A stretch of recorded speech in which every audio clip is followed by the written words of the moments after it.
Good morning, everybody. I see Nate and Armand and Reno already in the chat. You beat us even hitting the live button. Good morning. And today we're going to be talking about 2024 business tips, hacks, and goals, and some of the things we do or we want to start doing. Good morning, Eminem. Wow, you guys are motivated this Friday.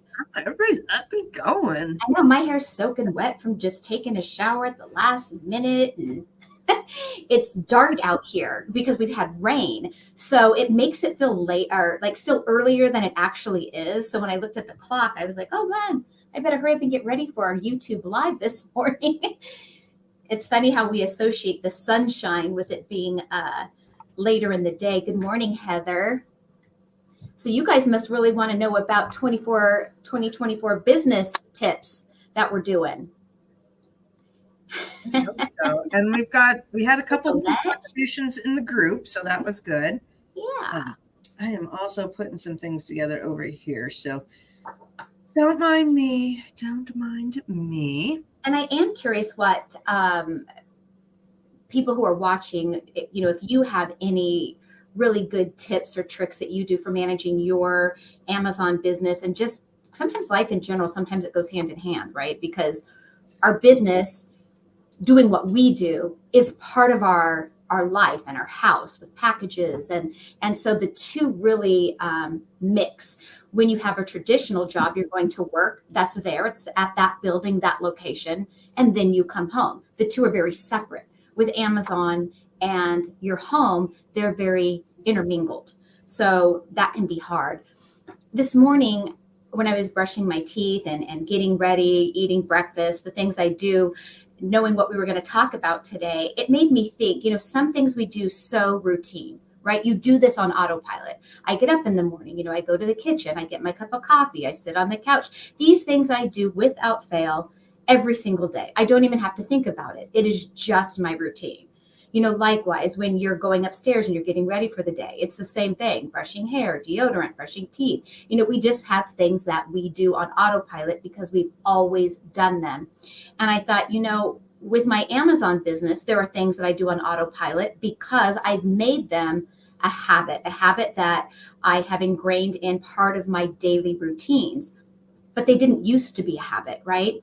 And there are other things that have fallen off as habits because they either weren't important anymore or I got lazy with them because I don't like to do it.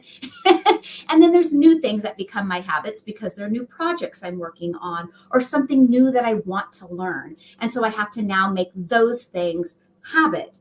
And I will say one of the things I really did well last year for me, which was a big win, was learning some new skills.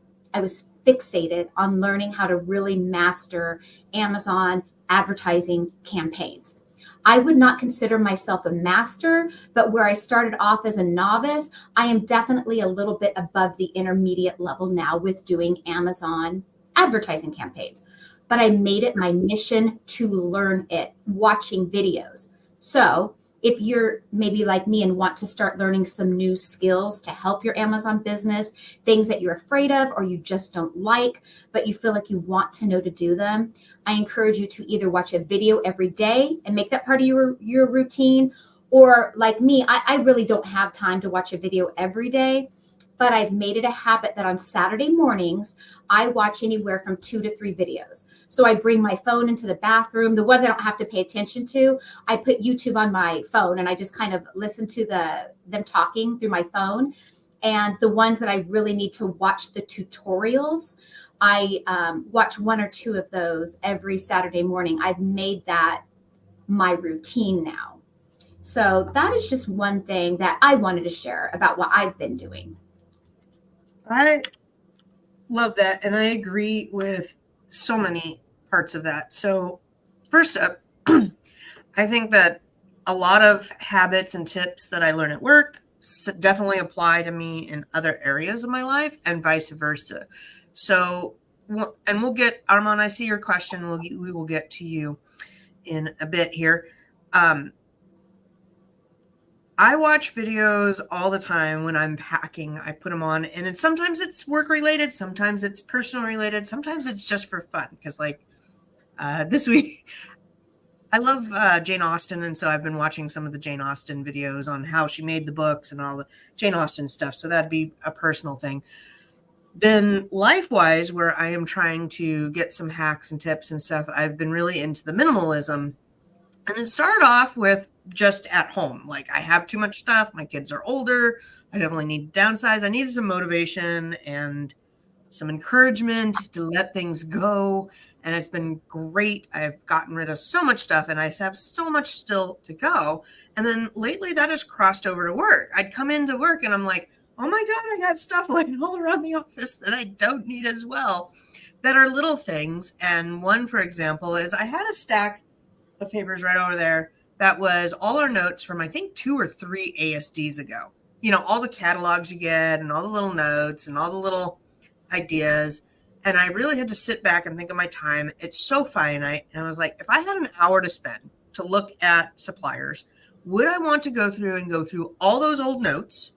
Or the new suppliers just came out for ASD for the March one. Would I want to spend an hour going over the new ones? Because the old ones, some might not be there. It's old pricing. They weren't priority for whatever reason. So I literally had that revelation in my head. I know it's not rocket science. I've done that before where I have unloaded a crap ton of catalogs, and of course they're heavy. Right? There is. So I grabbed them up. That was bowed from ASD catalogs, and then my shelf literally was bowed, and I think I had to drag the garbage bag because it was so heavy, and that was liberating. Yeah, I went over to the trash can, I dumped it all in, and I didn't look back, and I'm like, perfect. And what else? I found my eBay lighting kit, and I'm like, I haven't used my lighting kit in forever. My iPhone is so good. Gone. Just things like that I have been getting rid of and downsizing and not having all the clutter around. It takes pressure off of you, because I don't know about you, but me, I have that like obsessive type of personality of like needing to get things done and, having too much to do than I can accomplish, right? All of those things. And when I see, say, those catalogs on my shelf, always staring back at me, that I'm never finding time to get to them, never finding time to look through them. One day I'm going to do that, right? All of that. And, Tina, you saved them for a reason. They're always looking at me and haunting me that I need to get to it. I need to get to it. Well, look, if I know I'm never going to, and I accept that and I throw it in the trash, they can't stare at me anymore and stress me out. I think they're called, what is it, like negative? They got negative energy. And I want to get rid of all the negative energy in my office and only positive energy, not dealing with the negative stuff today or anything. So this year, one of the things I am going to focus on, because I know I can do this. So I just need to take the time to do it. So I can do it. You can do it. And so I have a bookkeeper, and I don't intend to get rid of my bookkeeper. However, I do not know how to use the software that my bookkeeper is using to do my books. I've had this software a long time. My original bookkeeper liked it better than QuickBooks, and mine is called Xero, Xero. It's very similar to QuickBooks. It's just that there's not a lot of instructional videos on how to use Xero, except on the Xero website. QuickBooks, there's a lot of videos for QuickBooks out there, including on the QuickBooks website. My issue is a lot of these videos gear it for people who just like do their regular business books, their personal finances. They're not videos geared for bookkeeping for Amazon sellers. And there's a twist with selling on Amazon, especially considering all of the fees that we have. So I do have A2X, which is another software that is compatible with QuickBooks and with Xero. And I finally watched a couple of these tiny little A2X videos, and I'm like, wow, I can really see how it benefits my bookkeeper to have this. So A2X, and I don't know if you've ever actually watched the video, because I think you have it too, Lucy. I do have A2X. Have you ever watched the video to know what it actually does and how easy it makes it for the bookkeeper?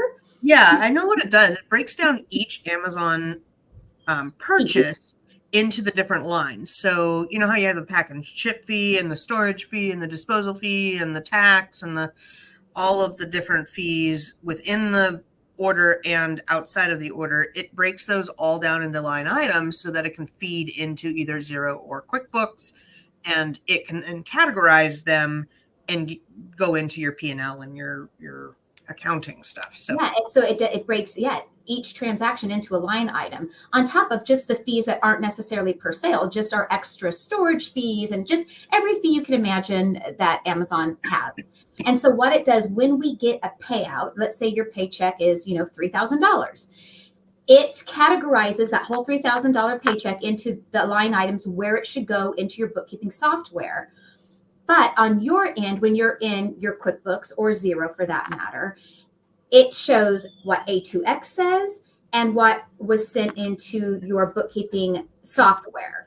And so if this is 3,000, this is 3,000, and it matches, all you do is click the button that reconciles that. You don't have to go in there and figure any of that stuff out.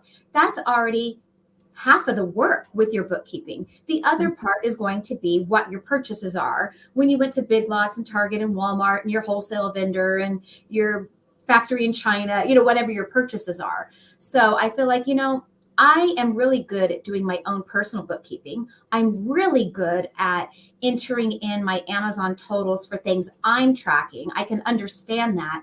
I know that I can learn to use a software. So I finally found it. I made it a mission last Saturday to find good tutorial on Xero from a person. I like people teaching me rather than the software's tutorial videos. I don't know what that is about me.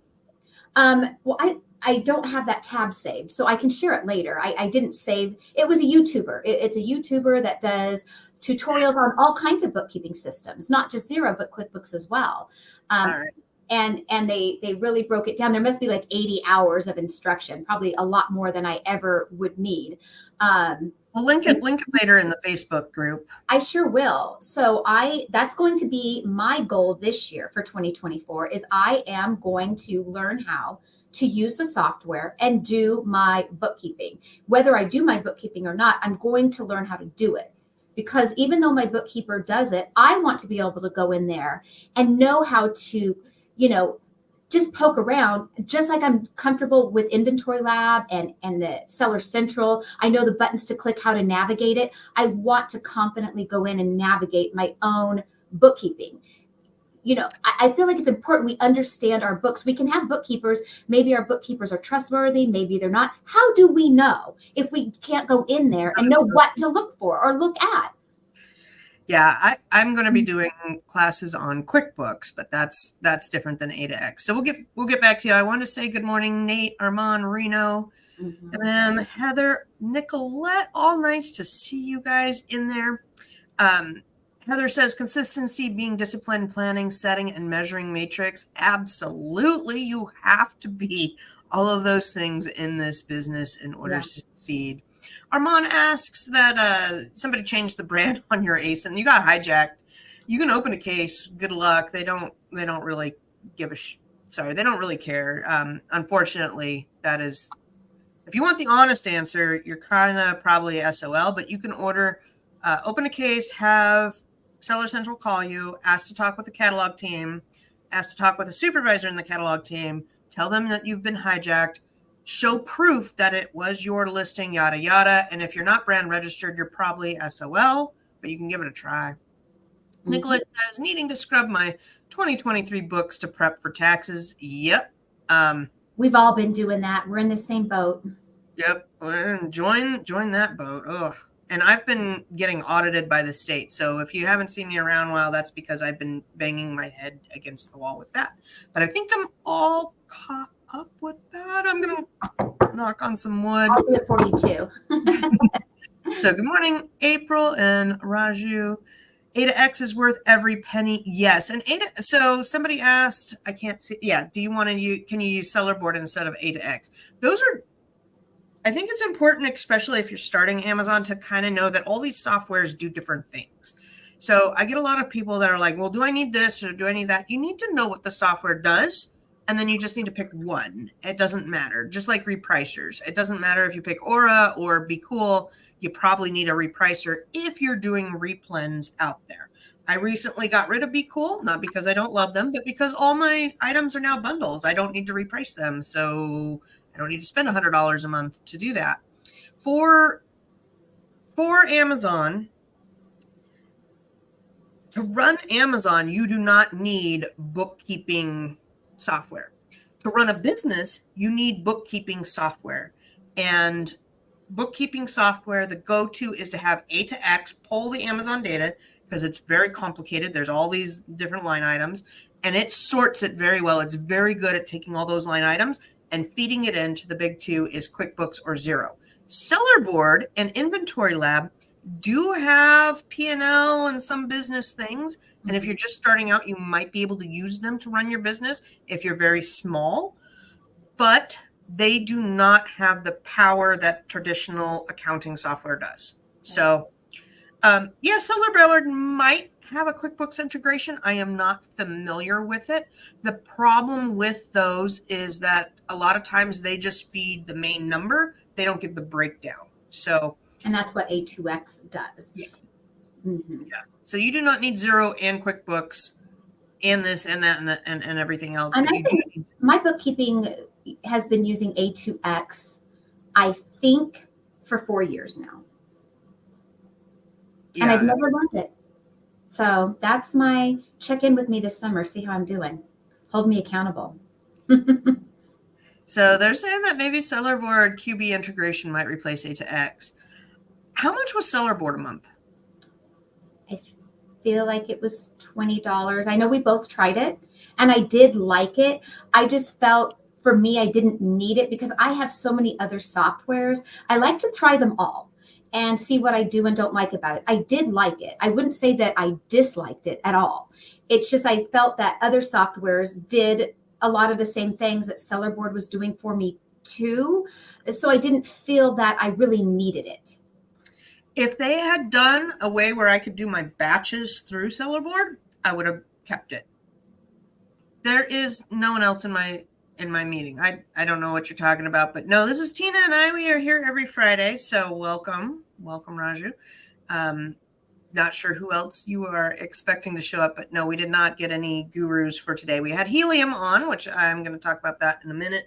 It is, let's see here, Enterprise is $63 a month, and it's all the way down, 15 to 63. A to X, I want to say, is 98. So pick your poison. Again, you want to do one of them, but not all of them. Yeah. So we got a couple of things going on today. I did want to bring up.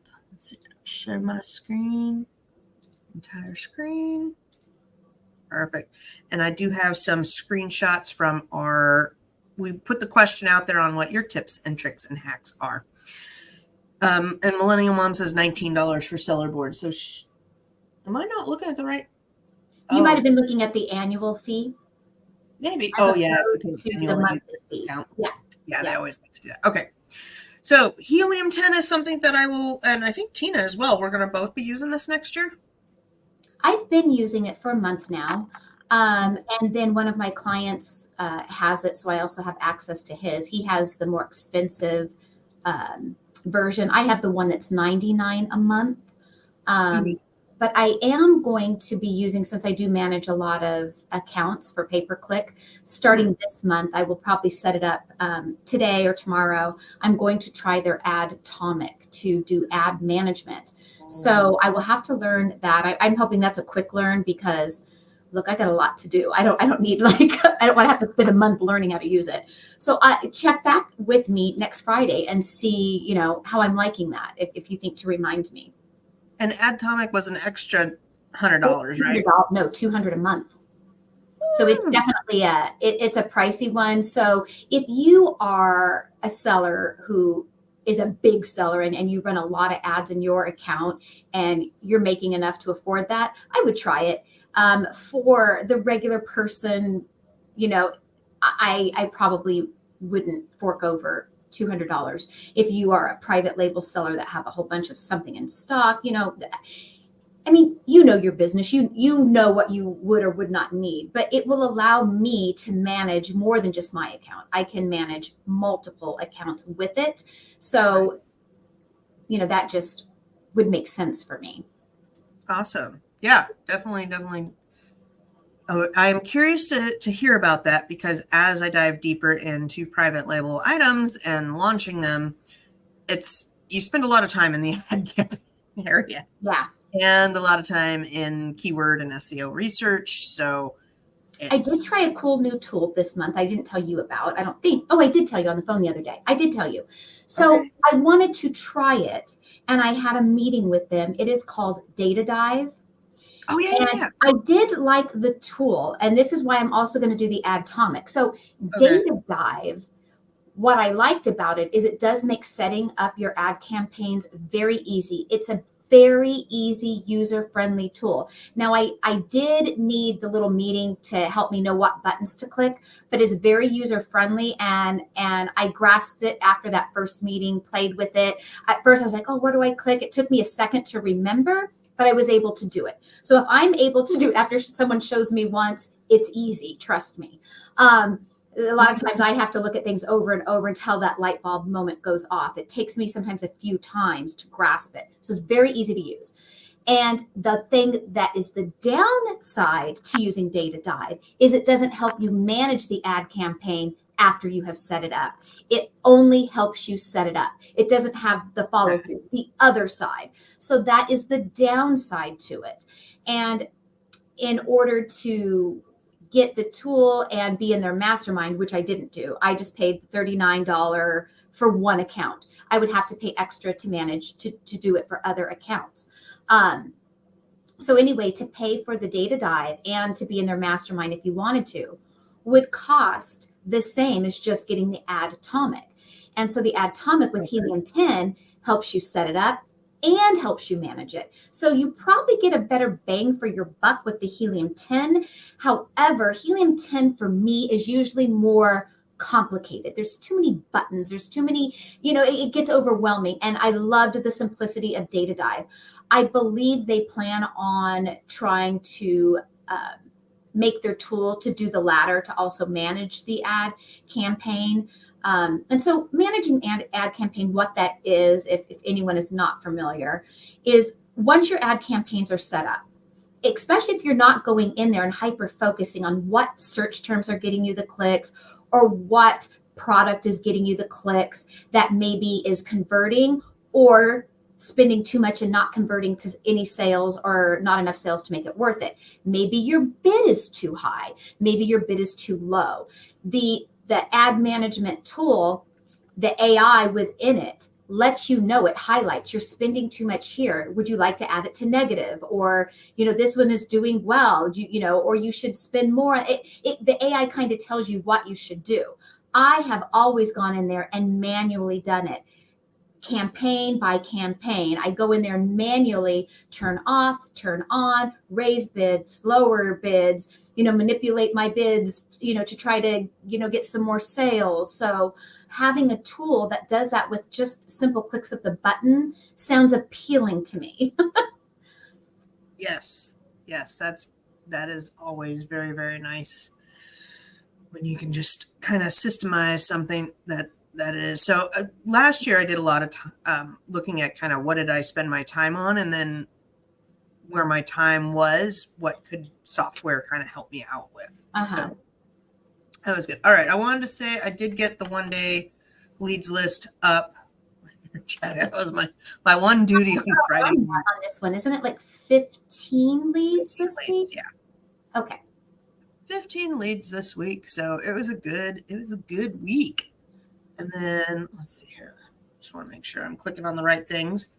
Yeah, and our Bolo group has gotten quite small, and I love our Bolo group. It's actually one of my favorites. So if anyone is interested in joining our Bolo group, it's $30 a month, and you only have to post, was it one lead a month is the way we did it, because through Q4, one a week. I'm sorry. One bolo a week. That's right. Because during Q4, we had 3 bolos a week. Just one bolo a week is all you have to contribute. I do more than one bolo a week personally in that group, but we share, stores that are having sales or Like this week I shared, which I will share with all of you as well, that Big Lots has their 20% off coupon for your entire order. So you can check your email for that.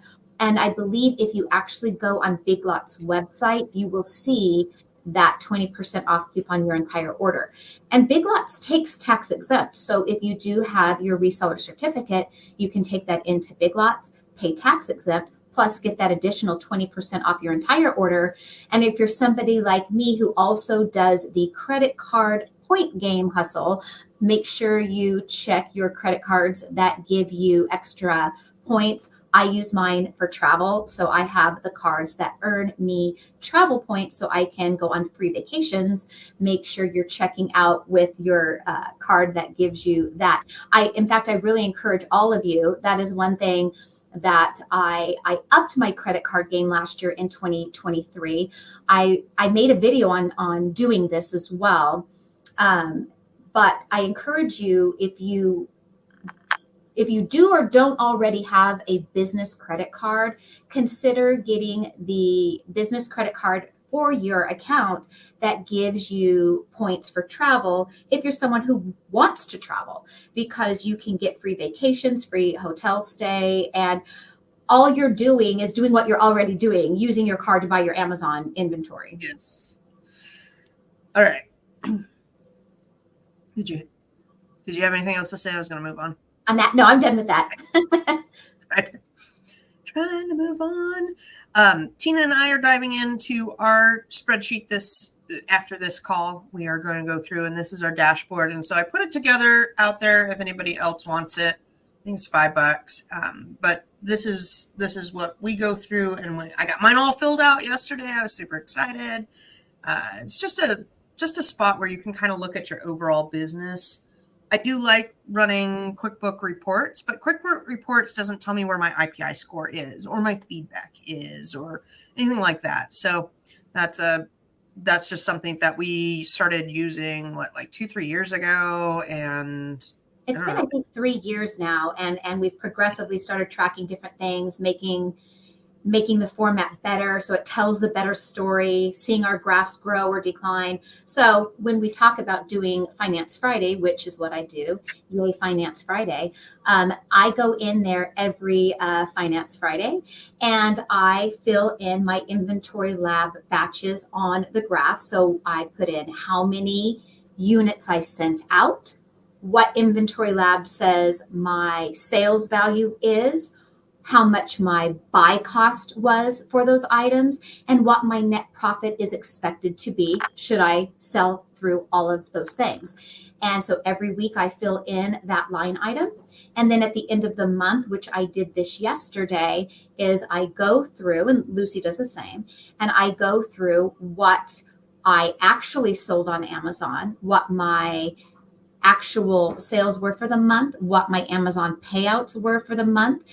And it tells me my sell-through ratio, that the sheet automatically gives me that sell-through ratio.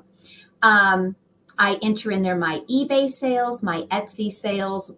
And for me, aside from Amazon, we enter, what we make with our coaching jobs and helping clients, yada, yada, yada. So it helps me track all of those things so I can see, am I sending in enough to Amazon to make the amount of money I'm striving to make on Amazon? Is the products I'm picking good picks? Are they actually selling through? Is that sell-through ratio good? Additionally, it gives you your average profit per item for what you've sent in. So is my average profit per item declining? Is it increasing? Am I picking smarter? It just tells you that story. So there's not a right or wrong with it, but it really makes it makes you see the picture of your Amazon business. Absolutely. We're talking about tips and tricks here, and we're trying to share with you guys how we run our business and what we look at.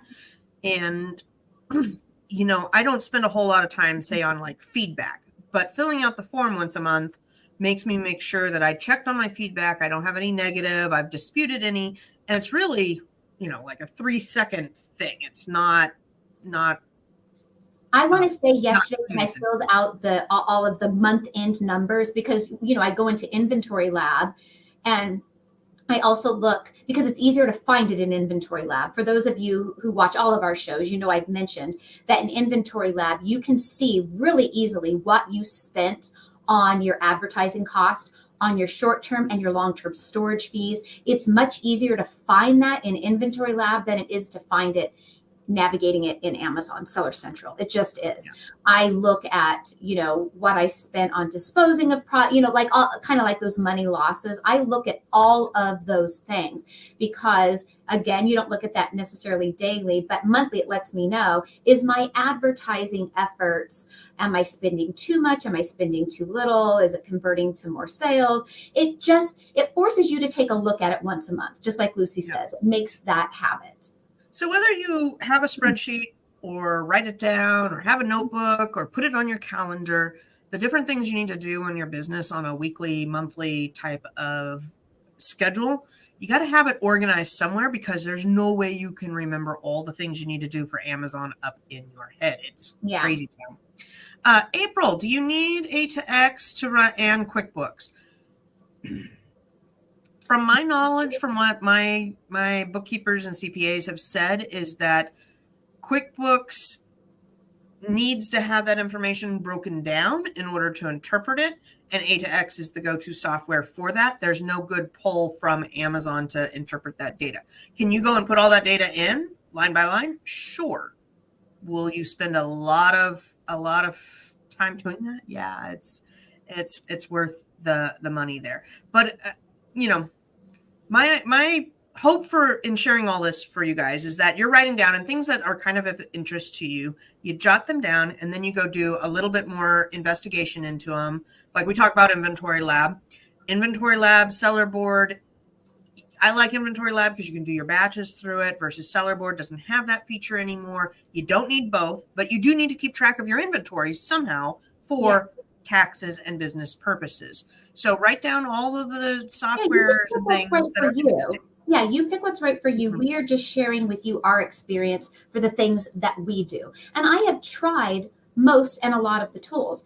And I can't say that there's ever been a tool that I just hated. I think all tools serve a purpose, but let's face it, we can't afford to have all the tools. And even if you had all the tools, you don't have time to use all the tools. So, just if you're curious about one, but you don't really know if it's for you, you can usually get a free trial for a couple weeks or even pay for it for 1 month before you jump in and decide, hey, I want the yearly subscription. Just try them. I've tried lots of them and canceled them after a month. Like, oh, I liked it, but I don't really need it.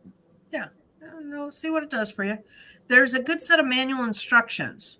Awesome. If you could share it, you could post it in the Facebook group. I didn't know that. Maybe I need to look at that. A set of instructions for what? A2X? Yeah, for instead of using A2X, breaking it down. Oh, okay. Yeah. Lots of scrubbing. Okay. Interesting. So, yeah, and it's good just to talk, and it's good to join Facebook groups because then you can say, hey, I'm going to set up my accounting and I'm at this level of a seller. What's recommended, and you'll have everybody kind of give their 2 cents. Then you can say, okay, now I have 3 recommendations on how to do my bookkeeping. Then you go investigate each of those 3 and you see what's for you. Yeah. And that was manual, that's okay too. I mean, you don't have to have A2X, but if you get to a point where, it's too much for you to do it and it's it breaks down to being $22 a month. If that fits in your budget, great. If it makes your life easier. If it doesn't, that's okay. Exactly. So April also said that hire VAs. So I wanted to share this because we do have a VA group, and I recommend if you want a 1-day sheet, buy a 1-day sheet. If you're interested in something a little bit more, signing up on an OA sheet is also good. And I want to talk about that for just a hot minute. I'm going to put the link in the chat here. I was like, I'm not going to do any VA sheets. I can do this all myself years ago. And then I bought a few sheets and I was like, oh my goodness.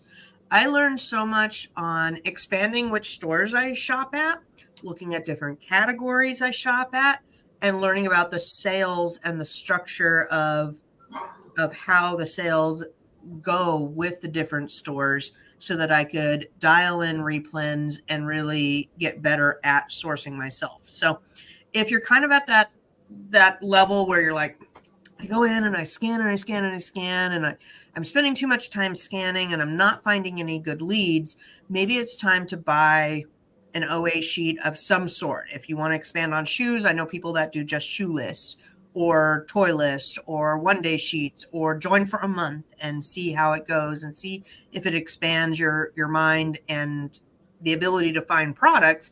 Because really, for the amount of money I spent on OA sheets versus what I learned was a really good bang for my buck when I was starting off. I want to say about 3-4 years into selling on Amazon, it was a really good enhancer to kind of just one. I took every OA sheet and I stored all the stores they were sourcing from. So now I have a huge list of stores that if I want to go sourcing, I have that right there. Sometimes it's a matter of it being also the brand names too. So yeah, brand names too. It's the great brand name. So the thing with the VA list that early on, I just never thought about. I got it. Okay, I bought leads, and you're just learning.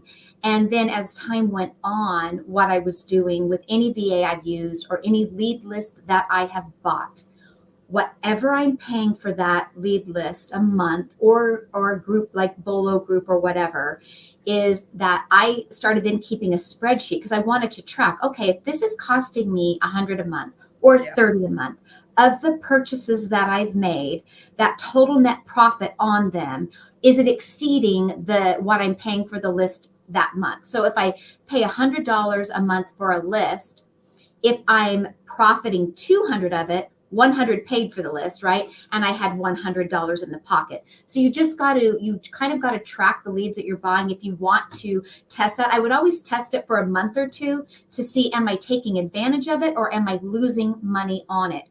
Or whether it's the VA that you're paying, if you're paying your VA $100 a month, however it is that you're getting your leads that you're paying for, or if you're in the Bolo Group that you're paying for, like our Bolo Group is $30 a month. So with the Bolos that I share and other members share, if what you're netting is over $30 a month, then it's a good fit for you. If you're not buying the things or you're not profiting over what you're paying for the group, it's not a good fit for you. It's just simple math. Well, there's the profitability of it is certainly one unit of measure, but also the learning. If you spend $30 and you are now exposed to 5 different more stores that you can source from, and that leads to more leads, that's worth it. That's definitely worth it. Education is cheap on that. When I talk to a lot of people starting off, they're like, well, how much should I start with? Start with $10. I mean, really, you want to learn with the cheapest amount of money invested that you can.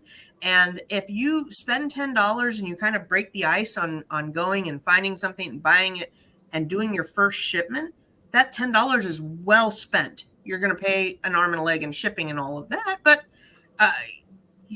so spending that $10, even if you don't wind up sending it in or you send it in, you break even, you have now learned so much that your next product is going to be that much better. You don't want to go out and spend $3,000 on one product that you spent 3 months researching, because you will have some sort of roadblock. I guarantee it.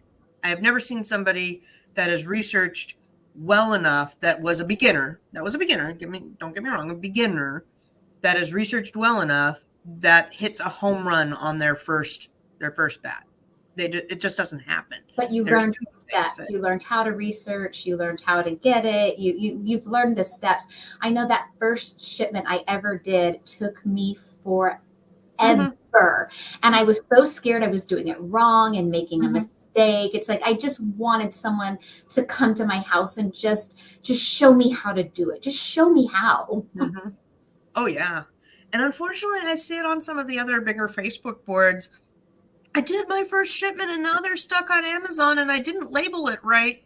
And they all need to be relabeled and I had to redo the listing. What do? You have to recall all of that and relabel it. Well, it's 3,000 items. It's not worth it. Then you have to eat your loss. Yeah, one of my clients I'm working with, and these are the things that it's just like, oh, I want to cry for them.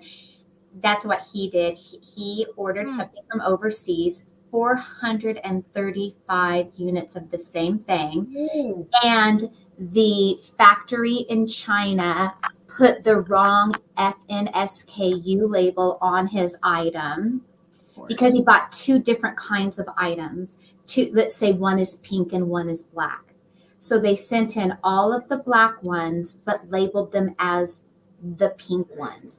And he was hoping that Amazon would just go in there and relabel those for him. And that's an unfortunate mistake. And sadly, it was on the factory side. Well, I don't know what he paid for them, but if you do 400 units at $3 a piece, that's over $1,000 you just missed. If you're going to removal fee on all of them to send to you for you to relabel, send back into Amazon, that just hurts. That does. That hurts a lot. And it's time and money you've got to really evaluate, because what is it, like $2-3 now to get it sent back, depending on the size. Yeah. You may not even be able to sell it at a high enough rate to get your money back. Oh, that hurts. It does. It's like, and I just hurt for people. And the thing is because go spend $10. I've been in people's, I've never done that with 400 items. But I've done these kind of things, or they've happened to me. And it's just like, and you get so mad at yourself. We all make mistakes. Even as long as I've been selling, I still make mistakes sometimes. Oh, yeah. Yeah. I had somebody that did a whole bunch of research. I was on a Fiverr call. They're like, we bought this, we are ready to go. And it was right before Christmas. We bought, these and they're ready to go. And we just need to make the listing. Help us out.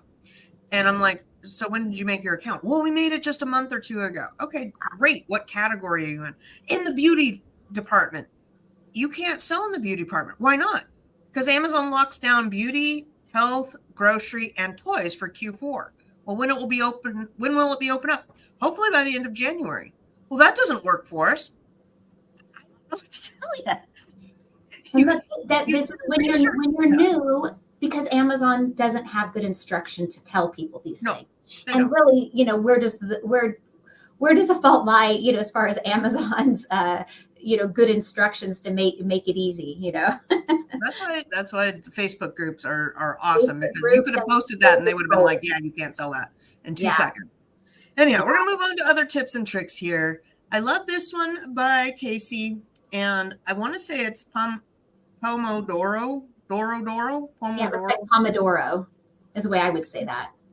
All right. She uses this method, and I was looking at it, and it's really good. I might try it for certain things, because there are definitely, I get worked up in my head because I have a little bit of anxiety in me, and it might be because I have too much stuff. I'm finding out that my cortisol levels might be toast, but I like this because I get hung up on, I make things too big. I'm like, oh, it's going to take me forever. And it builds up in my mind. By the time I go to start that project, I'm like, oh, I just can't. And I'll procrastinate it away. Make a mountain out of a bowl. Oh, yeah. I'm perfect at that. So this is a technique for time management, and it's 25-minute lengths of time. So you identify what you need to be doing. You set a timer for 25 minutes. You work on that with no distractions. That's another thing I'm working on, is killing my distractions, which is why I overslept. On silent. Yeah. That's why I overslept for our meeting on Wednesday, so I apologize. When the alarm sounds, you take a 5-minute break, and then you rinse and repeat. So really good strategy there for getting things done. I focus on one task at a time. My mind doesn't want to, because my mind is like, oh, a bird, oh, this, oh, that, and as an example, several years ago, I bought the Rosetta Stone software to learn Spanish. And so I would sit in my room, I put my disc in, I got my headset on, I was ready. And I would start the program and I would be doing the lessons, but my mind wanders. Oh, I probably can go put the clothes in the dryer now. So I would pause my lesson and I'd go put the clothes in the dryer. And on my way back to my lesson, I saw that, oh, I still need to put the dishes in the dishwasher. And so, oh, I'll do that in a minute. I'd go back to Rosetta Soap gnawing at me are the dishes that need to be put in the dishwasher. So I pause and I will allow my surroundings to distract me because there's always other things that also have to get done. So this year I really practiced and I've gotten a lot better at hyper focusing on whatever the task is. So if my task is to sit down and make listings, that is all I'm going to do that day or for that time frame that I allow. And I found a routine that works for me. So if I have 5 new listings I'm going to create, that's all I do.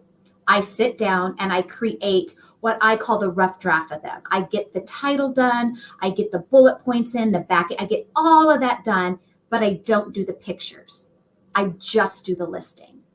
And then either later that day or the next day, all I do is get my photos in Canva and hyper focus on at least getting 5 images per listing done. Then I go and upload them. And then on the next day, the shipment is then created. The reason why I like to do the listing before the photos for me is that, as you know, Lucy, from also making a lot of listings, sometimes Amazon doesn't like something we put in it. They don't like a word I put in the title, or they don't like something I put in the bullet point. And now they've suppressed it or whatever. Well, that's a lot easier to fix while I still have the crap of stuff piled right there, right? As opposed to, oh no, I already sent it out to Amazon. So I like it to at least get to sit there for a couple of days before I actually create that shipment and send it in. So the moral of this is that pick a task and focus on that. Or pick tasks that are similar and group them together on a day. So if you're going to do errands, pick a day that you do all of your errands in that day, rather than, oh, I got to make a listing today. Oh, and I also have to go to Big Lots. Oh, and I also have to do the laundry, because it actually wastes time. If you can pick a day of the week that all we focus on is getting all of our shipment and all of our stuff shipped out, and then after that, I'm going to sit down and order all my replens. Group things together that make sense, and you will accomplish a lot more. Yep. Karen Casey says that she puts all the blocks together and then she's got a certain amount dedicated for those, which I absolutely love as well. My next thing, because we're going to do goals today, and then the next on my rolling list is making listings for, what is it, the St. Patty's Day and Easter coming up. But I love, similarly, this has been a game changer for me, my Trello board. I like Tina, board. Yeah, like Tina, I get distracted, and so I'll be packing, and I'm like, shoot, I forgot I got to change the title on that one listing. So instead of stopping and doing that, I just open my phone and I write, change the title and blah, blah, blah. And it's kind of like my Post-its. And then when I sit down once in the morning, once before I go home, or wherever, whatever time slot, I can sit there and arrange, and I'll arrange them just like you said, by group. So if I need to do listing changes or something, which I do need to do, I can block that time out. But I do want to try the 5 minute, because that would be good. I tend to not eat or not, I tend to not do that. Speaking of which, these are so good. Note to self. And now you can't get them anymore. Thanks for sharing now, unless you can find it on clearance. I got to make my own bundle so that I can massively get those things. Along with my Trello, I love my Todoist. I'm going to be continuing with that tool this year because that allows me to do those monthly tasks. So on my Trello, it's like go through my monthly tasks, and on there it is, check this, check that, advertising campaign, pay a bill, like pay rent, and you can check it off as you go. And for me, that's what I use. Trello is free, by the way, people. Trello boards are free.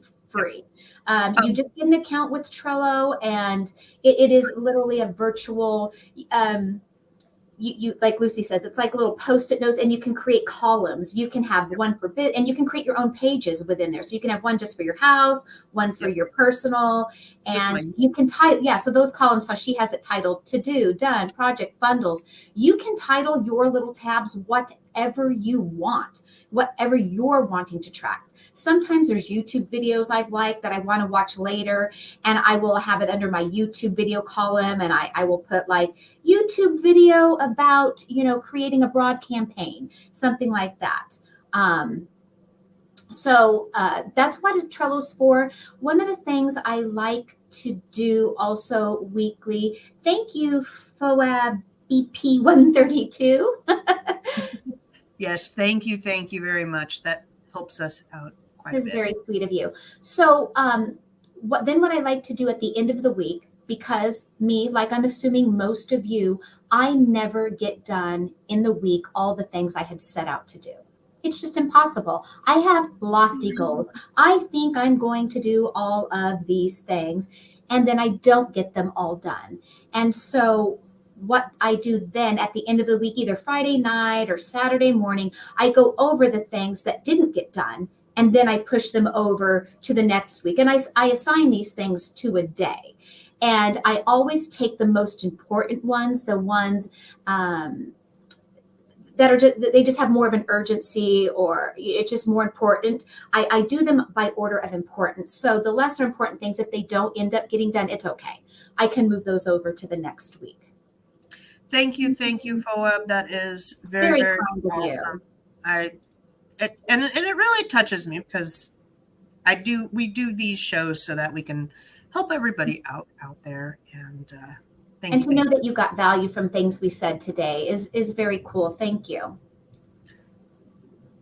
says Notion. Yep, Notion's another one. I've heard of that. When I looked at it, I was looking at Asana, Notion, Trello.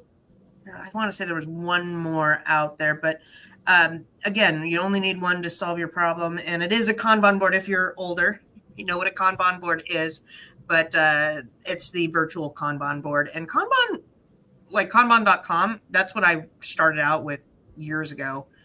I use Asana at my old job. Yep. Yeah, it's whatever works for you. Just like we talked about earlier with the Amazon tools.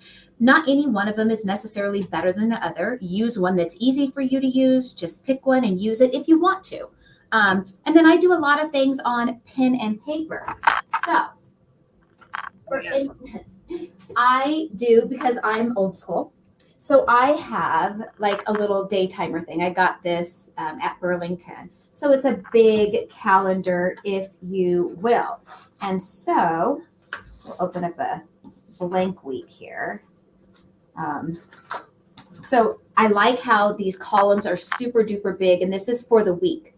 Okay. So, I've got that. There's a lot of room to write on it. So even though I do have things in my phone, there are things that I need to put on a calendar for me to look at a glance in the morning. So as you guys know, we do a lot of coaching. I manage things for clients. And so I need to keep track of, at 7 a.m. I have a coach call, but at 10 a.m. on this day, I have a doctor appointment, because I don't want to screw up my schedule by telling a client or somebody, oh yeah, I can do this call at 7, or tell a friend, oh sure, on Thursday I can meet you for lunch at 1. So I like to keep things that are an appointment type of deal down here. So I mostly use this book for tracking appointments that I'm obligated to by a time on a day of a week. See, and I do all of my calendar is on my phone. It's all on the on that, because then my family can see it and not, they know where I'm at and what I'm doing and stuff. And I have Calendly, but I find it takes me longer to go into Calendly to try to plug in the I'm old school. I just like to write stuff down. See, and you do research receipts virtually, and I'm old school with paper. So yeah, whatever, as long as it works. As long as it works. Nate said that the kids can use Trello. I set up both of my kids with Trello boards because they are starting to have projects. Like my daughter's going to be driving, and school projects, different classes, activities, and college, and things. And I'm like, there are certain things that you need to keep track of with applications and dates, and having a Trello board is just it's a good habit to get into in high school, right? Because you have like certain projects due for class, certain reports that have deadlines, extra credits, after school activities. It's a good habit to get into as a teenager. Yep. And then I have one more website that I wanted to show. I am going to do this one this year. So, January is where we go and we look at all our things, and I got rid of Be Cool. And the one software that I'm adding this year is Dave Ramsey's Every Dollar, because it's a budget one and it can be on my phone. Last year I tried QuickBooks. I really did. I gave it the old college try. I went in there and it was so convolutedly, I don't know, it just was really hard for me to use QuickBooks built-in budget.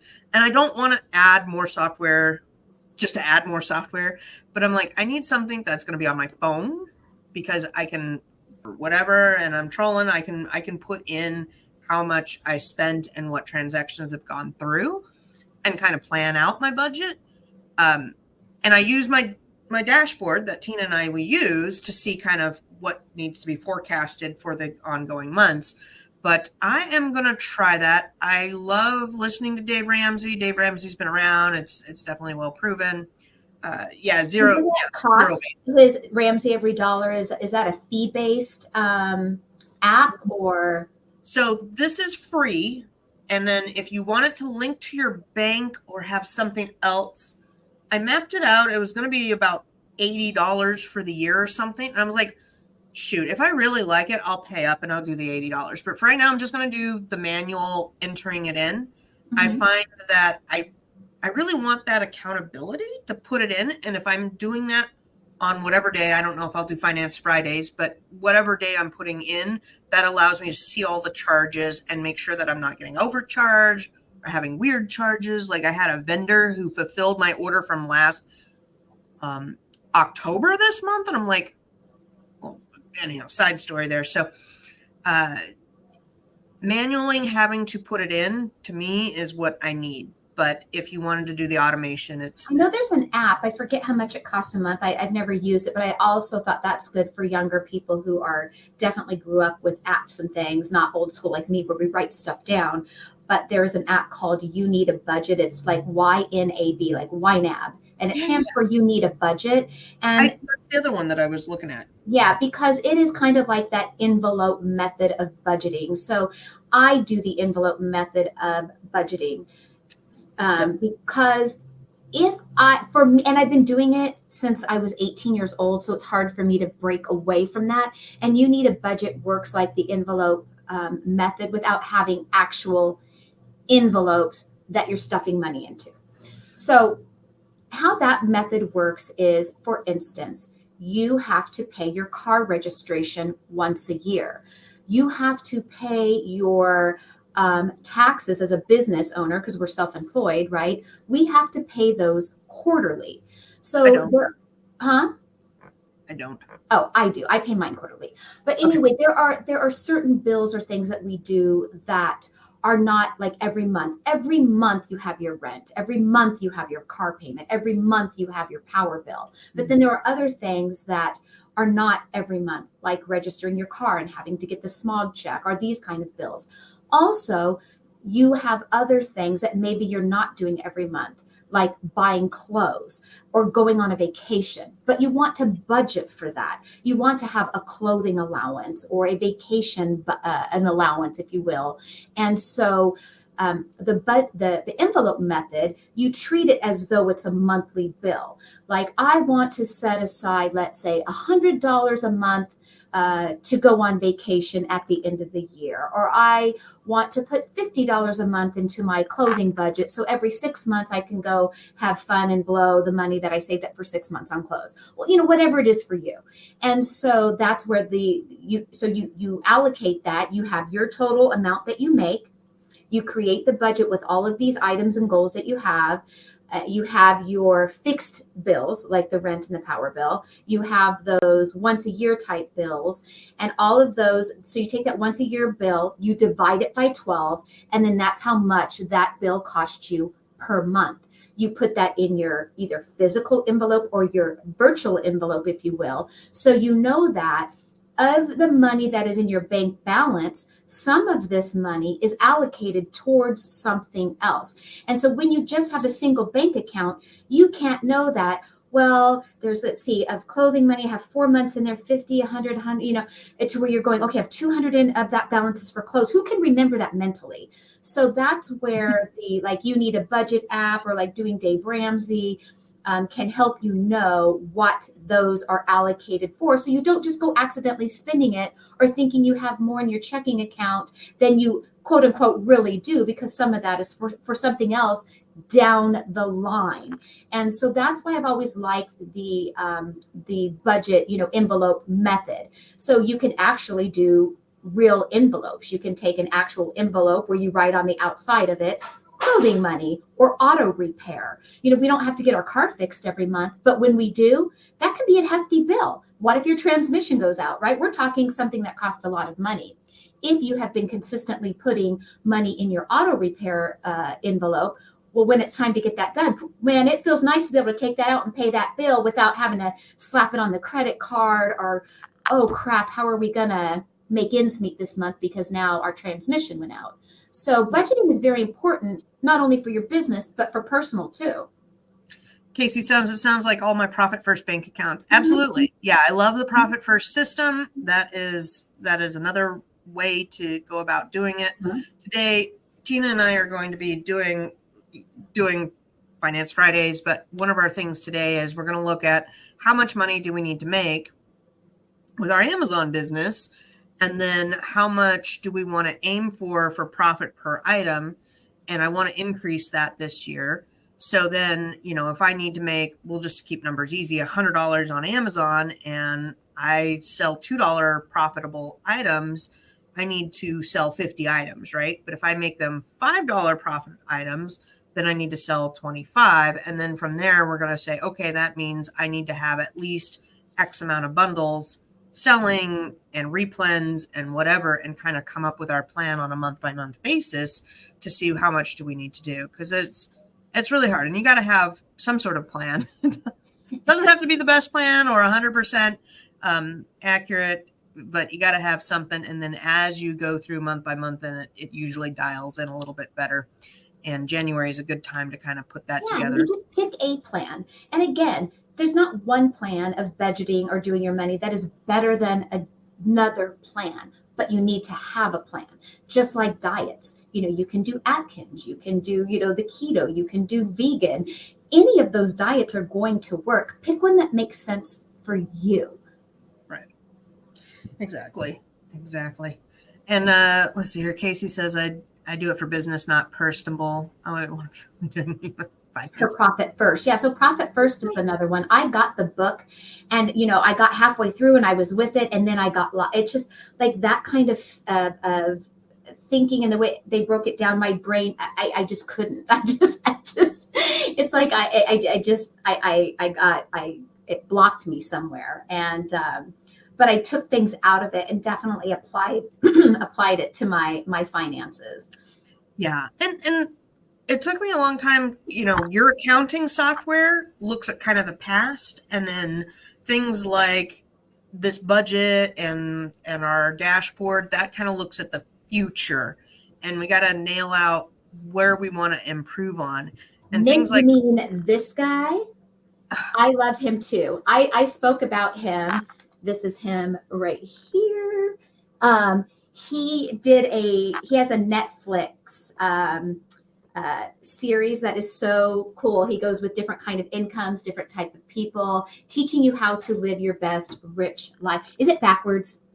No, it's the right way. Wait. So he does a Netflix? Well, he doesn't do a Netflix, but there is a Netflix series that he did, working with people of great wealth, working with people who are maybe a little bit lower than middle class or middle class, just all kinds of different backgrounds, cities, ways they have money. And he teaches you how to live your best rich life with the money that you have, with where you're currently at. And so I ended up, after watching the Netflix, I ordered his book. I got it on eBay. So, it came kind of like that, but I didn't care. Yeah, no, I will watch that while I'm packing. That's That's pretty fun. I like that. Yeah, everybody's different, and there's different things. So I'll sidetrack here because I do Amazon. Amazon's my jam right now. My kids are in high school, college, and whatnot. But everybody has kind of a different path or different, end goal of what you're going to be doing with your life. And you only get one life, so you may as well plan out whatever the heck you want. But our end goal is to not be in the United States. We are working on getting dual citizenship for Italy, and we want to potentially move to Portugal. Spain is another option as well. But our end goal is to in the next 10, 20 years to retire out and either be living in an RV or living out of country after living in an RV for a while, and not like when we started out, it was, okay, we'll have this house and then we'll get a bigger house and we'll get a big plot of land. And now that I'm older, I'm like, I don't want to take care of that. I want to take care of as little as possible and travel. That's what I want my goals See the world and have it life experiences. Yeah. Is our dreams can change. Yeah. I want to go spend 6 months in Spain and 6 months in Amsterdam. I don't care if I have a big plot of land, and it may change depending if my kids have kids and all of that. But everybody's got kind of a different goal or different family structure. So make and do what works for you. Same with software. Some of us like to write things down. Some of us like the virtual. Try it out. And my whole thing though is I cannot sit here and try out different things every month. It's exhausting. It's fun, but after about 3 months of trying things out, it's exhausting. So I do January, I reevaluate in June. So I will give Dave Ramsey's budget a good try. I will use it till June. And in June, I will either say, yes, I will use this for the rest of the year, or bye-bye and not. Yeah, not you do have to give things a fair chance. Yeah. But then that way I'm not kind of reevaluating to do it. The thing is you have to be disciplined to do the thing. Yeah. Nothing is going to work. None of these plans, software, tools, ideas, ways of thinking, learning, growing, none of it works if you don't put in the work. You have to make the commitment to do the thing. You have to make the commitment, and then you got to give it a good try, and then you got to see is it giving you what you wanted out of it. Yeah. So what I want out of my budget thing is to have a good goal so I can base my Amazon sales on that, and then I need to hit those goals. So that's what I need to use it for. Yeah. But what I struggled when I first started working for myself, being an entrepreneur, is shiny objects all day long, all over the place. And I felt like I was being pulled in a million different directions. So instead of that feeling now, I write things down on my Trello board on what I want to investigate or look at or cool things. Like I have ABF transport over here for when I start doing LTLs. So write them down so that it's there and I don't have the anxiety of forgetting about it. And then when it's time to look at those goals and look at those softwares, I can sit down and say, okay, my problem is X. Some suggestions were Y. Let me look at those items. Like I tried Sellerboard out for 6 months last year, and it was good. I really liked it, but I like Inventory Lab slightly better. So I picked Inventory Lab, and that's fine. I tried it out. I did good, and then I made my decision and I moved on. So that way you're not constantly getting managing a lot of tools is exhausting. Which? Managing a lot of tools can be exhausting. It can be a time suck. Mm-hmm. Oh yeah. Yeah. That was last year when I sat down, I said, oh my God, I do a lot of things and I don't think I need to do some of these things. That was pretty eye-opening. I read the Essentialism book, and that applied to both my personal life and my business life. I'm doing this. Do I really need to do that? And that's the same with the minimalism this year. I'm going to be focusing on minimalism for the rest of the year. And one of the go-to things is a lot of us think, oh, we just need to organize our space and buy something that allows us to fit more crap in our home. And really, you need to look at each object and say, do I really need this in my life? Does it serve me? Same within business. Does it serve me? And if it doesn't, then, thank it and part ways with it. It doesn't have to be a negative thing. It's just, it's had its moment, and now we are moving on. So reevaluating everything when I go to move a piece of furniture or look at a space, definitely with different eyeballs now. Yeah. All right. Do we have anything else today, Miss Tina? We do not. So thank all of you guys. We want to thank you for being with us today and listening to us. When you hang out with us, we know that we're talking about things that you must relate to as well. And so that always makes me happy. And thank you for being here with us every Friday. And we will see you next Friday. And have a great weekend.